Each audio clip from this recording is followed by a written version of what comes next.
Hi, everybody. I'm Anna Hagan, and this is Next in Sales, a Next Level podcast. I am so stoked to introduce you guys to my guest today. I have David Weiner from Tekmetric. He is the Chief Revenue Officer.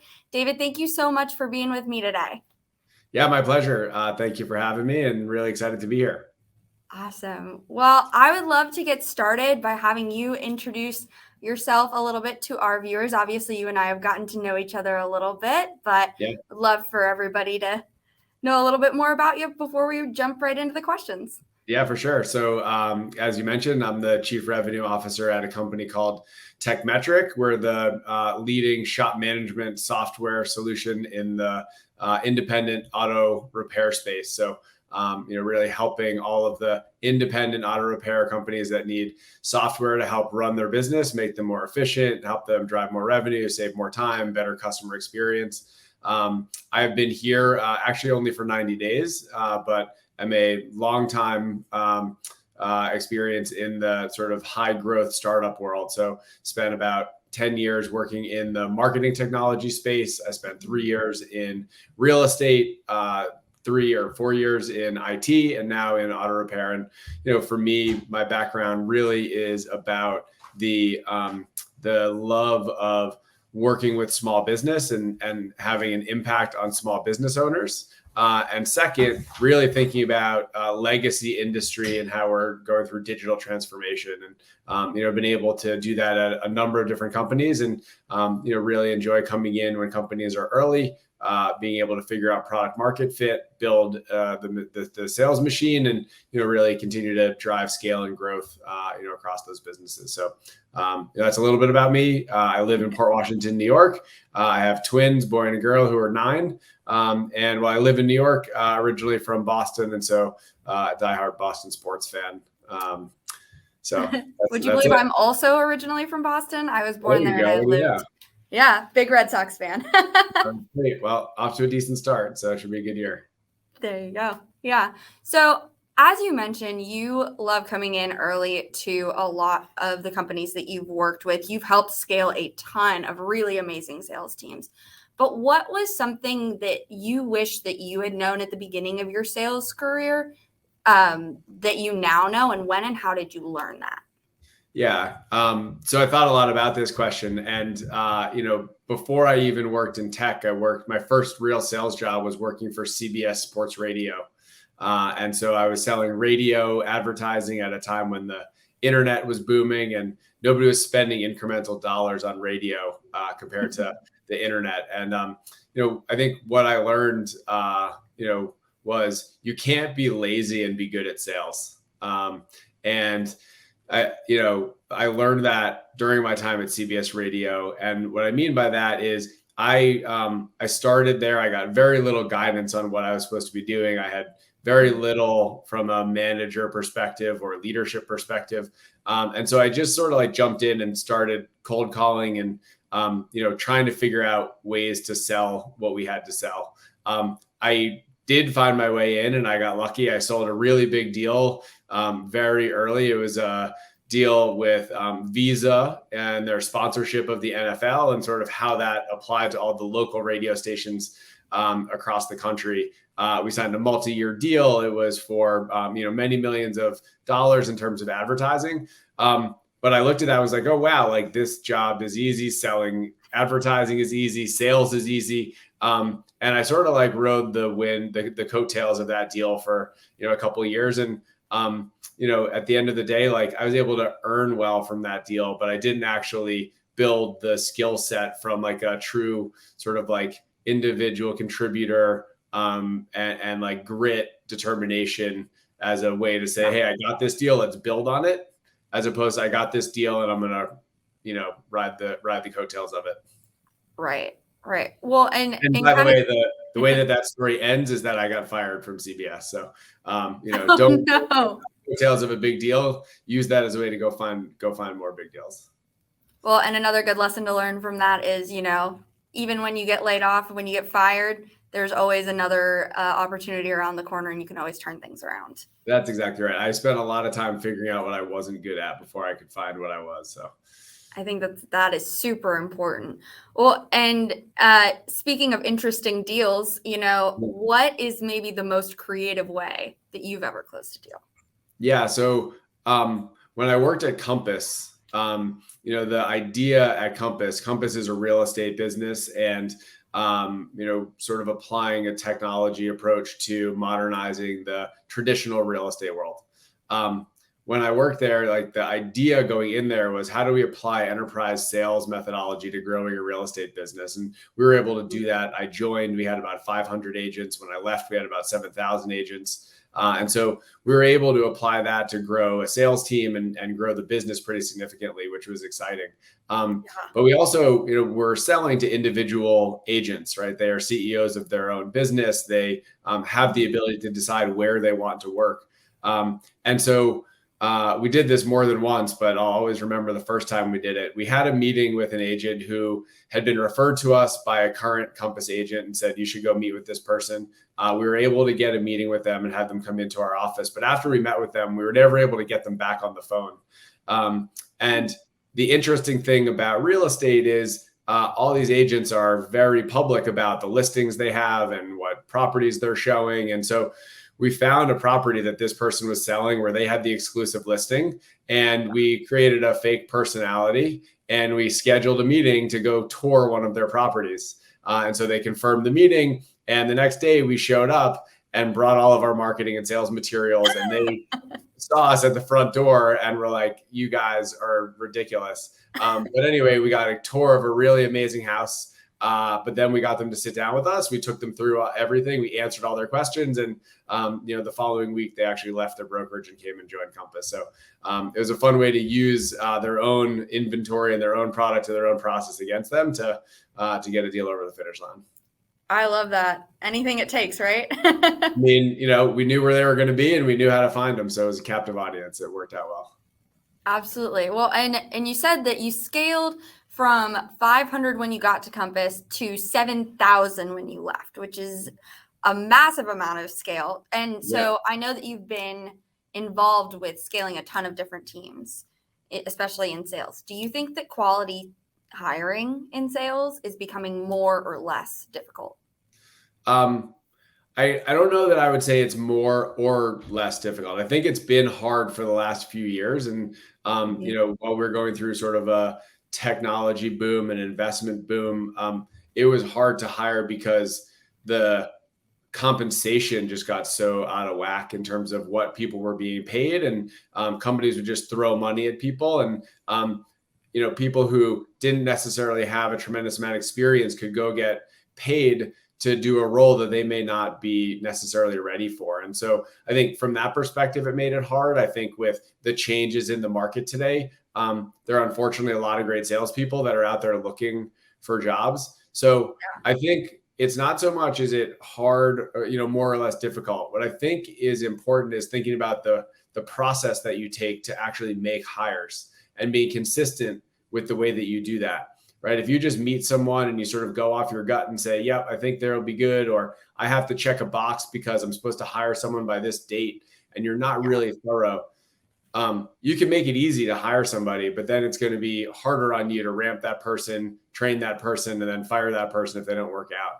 Right. And so being really consistent in your interview approach so that as long as you have a great company and a great product to sell and you are a leader that people want to come work for, you're going to be able to attract great talent. It's then making sure that you find the right talent to fill the roles and that you're thorough in the way that you vet those people so that when you do hire them, they're there for the long term because you know that you got great people. Yeah, qualifying candidates is everything, and it can be really time consuming. It's building hard. Go ahead. No, I was going to say it's really hard and it is time consuming, but as a leader and whether it's me as a CRO or the sales directors that I have that work for me, it's the number one most important thing that we can do because we're going to have to continue to hire, and finding the right people that can come in and do jobs today, but also that can grow with the company is super important. And like one thing I learned this again back at Compass, but the idea of breaking interviews into two parts, right? One is behavioral and thinking about like, how does this person fit from a culture perspective, and can they answer questions, and like, can you just have a conversation with them? And let's be honest, if a salesperson can't sell you on why you should hire them just from a conversation, they probably shouldn't be in sales. But also adding in a role play as part of the interview. And so really turning the lights on and seeing what happens when the adrenaline starts flowing and they have to actually sell you something. And you can structure that role play however you want, but you're going to take some great people who do really well on the behavioral side. And when you turn the lights on and make them have to sell, they might totally fail. And on the flip side, someone who does okay at the behavioral piece and is a little comfortable, but maybe they're just nervous, turn the lights on and they have to sell and they're in their element and they're natural, you're going to realize that you find some diamonds in the rough. So, that's something that we've done that's worked really well for us. Yeah, being able to see how they sell, because then you can see, is this somebody that I can coach into somebody great, or are they already great, or do they have some things they need to go work on before they can come back and really do well here? That's exactly right. And even if you integrate that role play at multiple places throughout an interview process, if there's someone that you coach someone on at one point, the next person could test to see how well they adapted to some of that coaching. So you see how well they sell, but you can also create a good opportunity to test for things like coachability, through your process. That makes a lot of sense. Well, and since you've worked with so many different companies, I know that you've worked with agencies before. When, in your opinion, does it make sense to partner with an agency? Yeah, great question. So I think there's a couple ways. The first, I found it super helpful when I'm hiring for sales leadership. I found agencies are incredibly helpful. They have, a really amazing network and will help be able to not only find candidates that I might not have been able to connect with, but also help me in the way that I differentiate myself. And so being able to partner with the agency as a way to help identify and close great talent has been really helpful. And then from an AE perspective, when there's very specific, background roles that I'm looking for. So how do I find specific types of experience? And how do we be able to find the people that we want to plug in? And, I am a big proponent of the idea of like hire and grow people within the business, but also bring people in from the outside. And so I found those agencies really helpful when I'm looking to bring people in from the outside. For me, the way that I think about it is like anybody that comes in from the outside has to be someone that I could stand in front of our team and say, like, this person is going to help us raise the bar. It's going to make us better. I'm proud to have this person here. That's where agencies have been able to help us identify that type of talent. And so we can focus on our current talent to nurture and grow them to move up within the organization. And then we can combine that with some of the external hires that we make where they're able to help us, or the agencies are able to help us identify those people that really raise the bar. Yeah, that makes a ton of sense. I think, even here at Next Level, one of the things that we always say, especially when we're doing our sourcing, is we're looking for people who are going to be able to level up their team, not somebody who necessarily fits their team exactly, because if you're looking for somebody that fits the team exactly, you might not have the skill set that they're really needing to add to the team. That's exactly right. And like, it's easy to find people who are sort of middle of the road and you can just plug holes. But those aren't the people that are going to get you where you want to go, right? It's hiring a C player that maybe you get to a B player.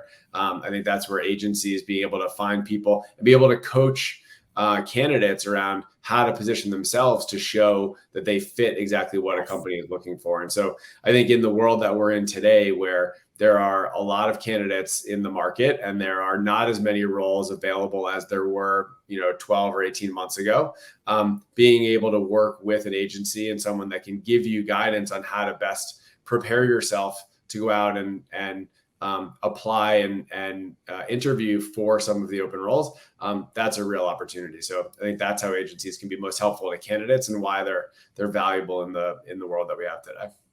Absolutely. So, you've been in sales leadership for quite some time. I know that you've obviously leveled up a ton of people into sales leadership. Yeah. What do you think is the number one non-negotiable trait that a sales leader must possess in order to be successful? It's a great question. And I think there's a lot of different ways to think about this question. For me, I believe in the idea of servant leadership.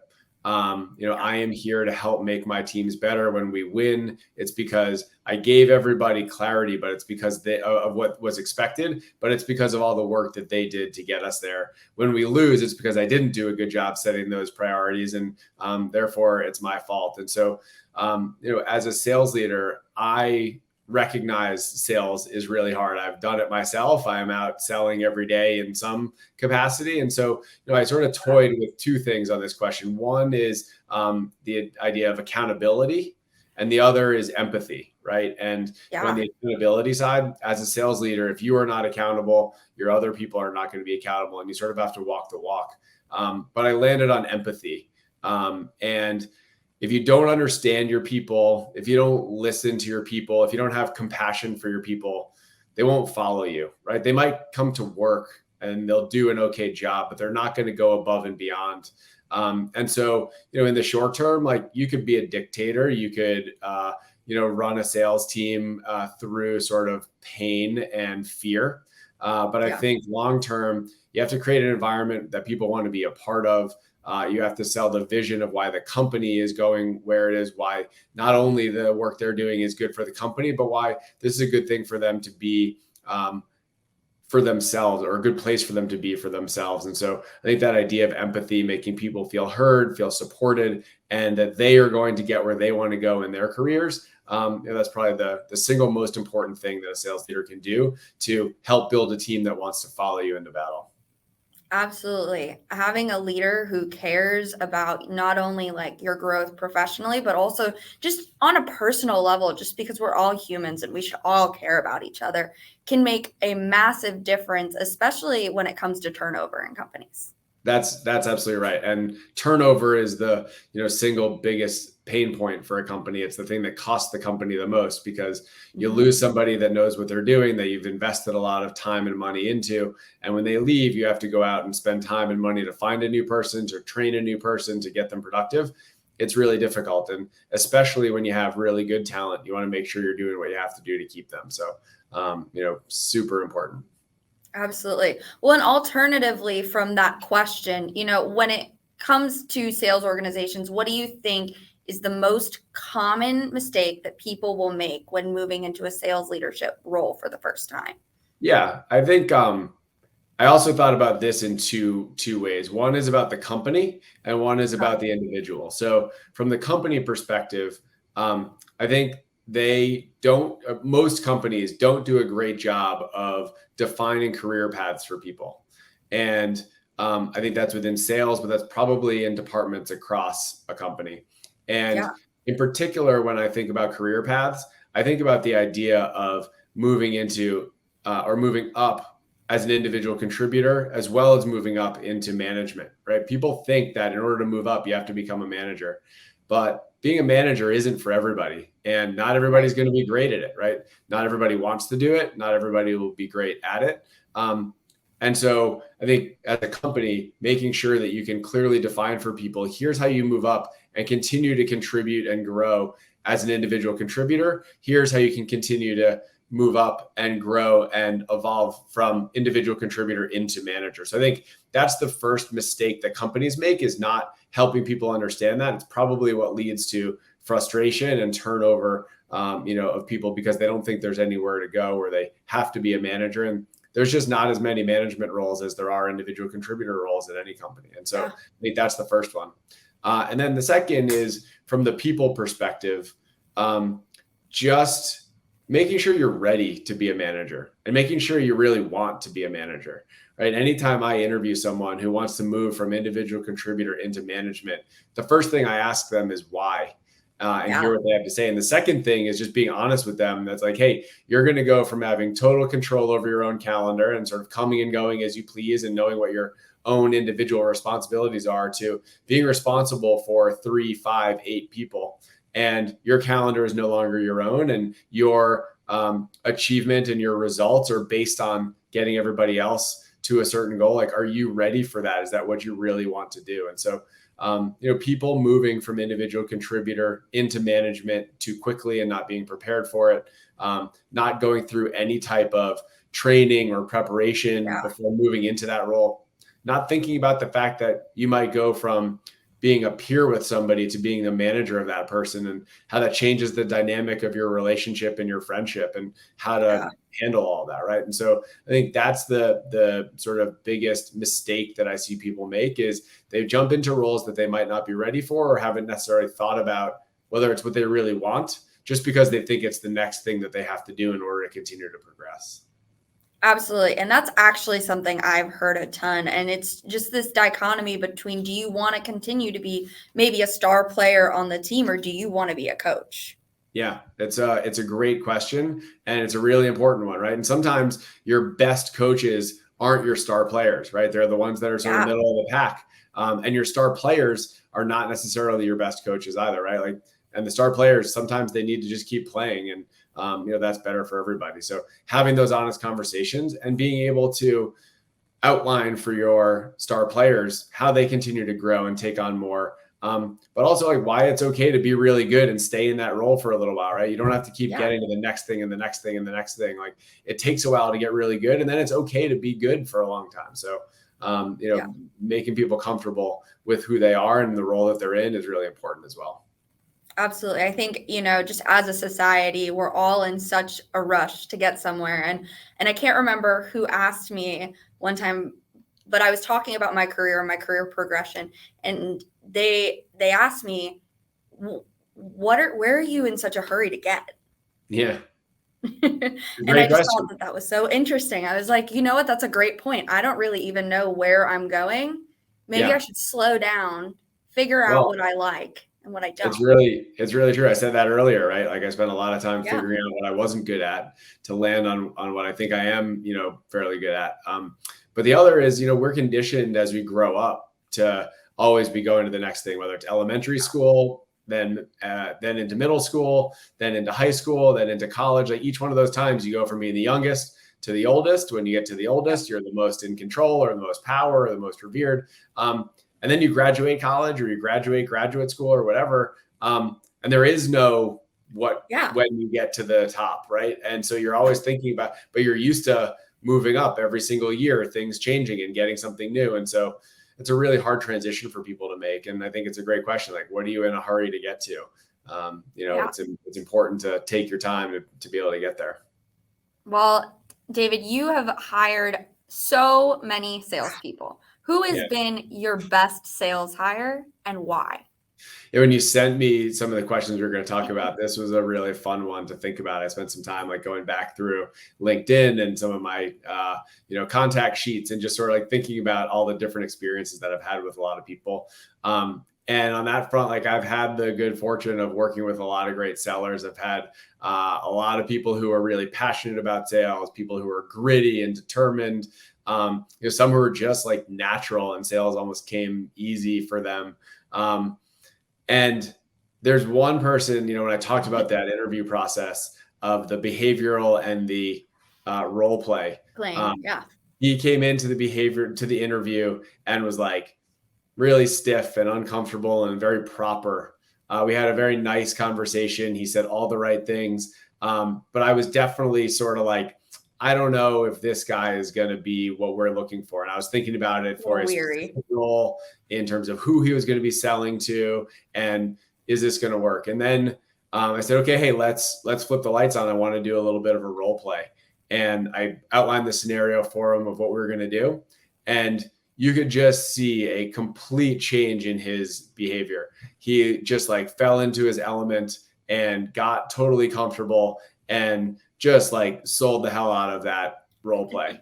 And it was just a clear sign to me, like, hey, this guy can sell. And so I could have judged the book by the cover and stuck with the behavioral and said like, hey, I don't think so. Instead, we ended up making him an offer. And everybody on the sales team was like, hey, this guy's a little awkward or a little uncomfortable, or, whatever. But it just took us getting him comfortable. And for him, where it really came down to was, until he felt like an expert, until he felt like he knew exactly what he was doing, and that the sale was second nature, it was hard for him to sit in a room and to be able to sell to somebody. But once he got to that level of comfort through over and over, like repetition of practice over and over again, it was a little bit of touch and go. And then all of a sudden it just clicked. And he went from the bottom of the leaderboard to the top. he was the top of the leaderboard every single quarter.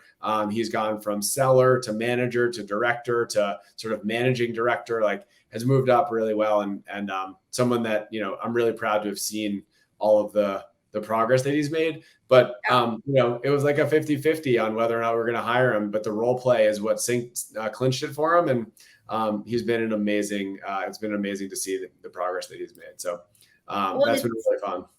Well, and it's interesting because, that just makes me think about our earlier conversation about how important it is to have empathy as a leader, because you could see in that situation, okay, this guy's a little bit nervous. He's a little bit uncomfortable. But once you saw him in his element, you were able to see, oh, this guy could really, really level up our team. Yeah, that's exactly right. And, on the empathy front, I'll mention like one other scenario. It's not someone that I hired, but it's actually someone that I didn't fire, right? Which I think is like equally important, right? When I started in the role, this was a person who had been the first sales person at a company, had moved into being a sales director. And I got some, let's call it advice/guidance from CEO and a couple of other people. Like maybe this person has hit their ceiling and isn't going to be long for the company. And what I realized was actually that was totally the wrong advice or guidance.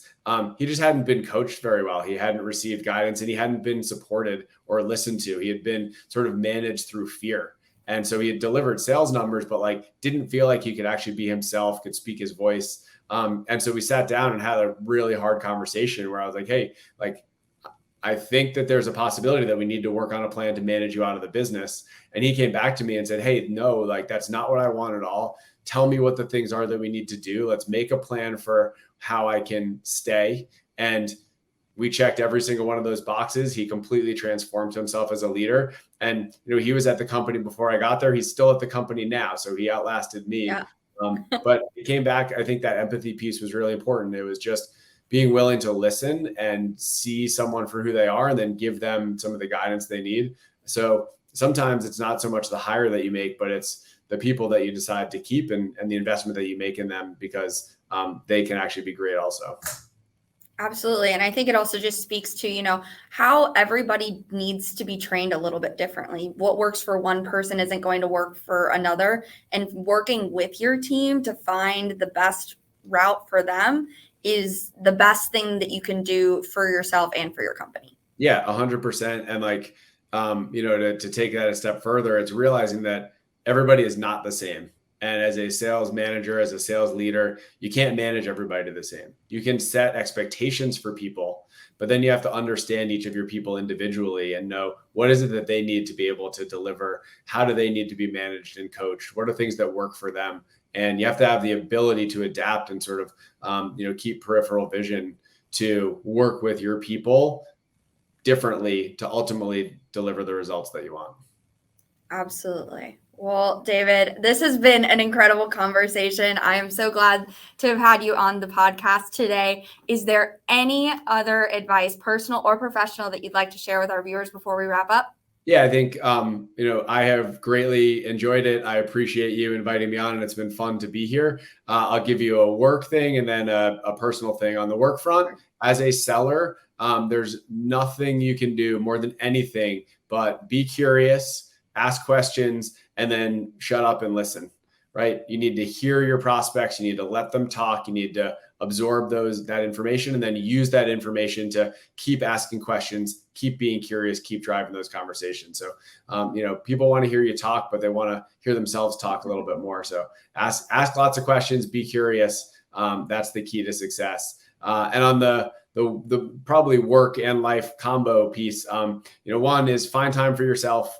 Between work and family and everything else, it's easy to be on a hamster wheel. Make sure you carve out some time for yourself to do things that get you away from work. And as part of that, just stop to smell the roses. We all work really hard. It is a nonstop world, whether you work from home or in an office. But it's important to pick your head up and look around and say, like, hey, we're lucky to be who we are, where we are, living the lives that we are. And, appreciate your family, appreciate your friends, appreciate your job and your coworkers, and, enjoy it for a minute and then put your head back down and go back to work. So that's all I got. Absolutely. I love that. Well, David, thank you so much again for joining me today. And everybody, if you guys liked what David and I had to say, I would highly encourage you to like, comment, subscribe, share this with your network or family and friends or anyone who you think could really benefit from hearing this conversation. Again, this is Next in Sales, a Next Level podcast, and I'm Anna Hagen, and I'll see you next week.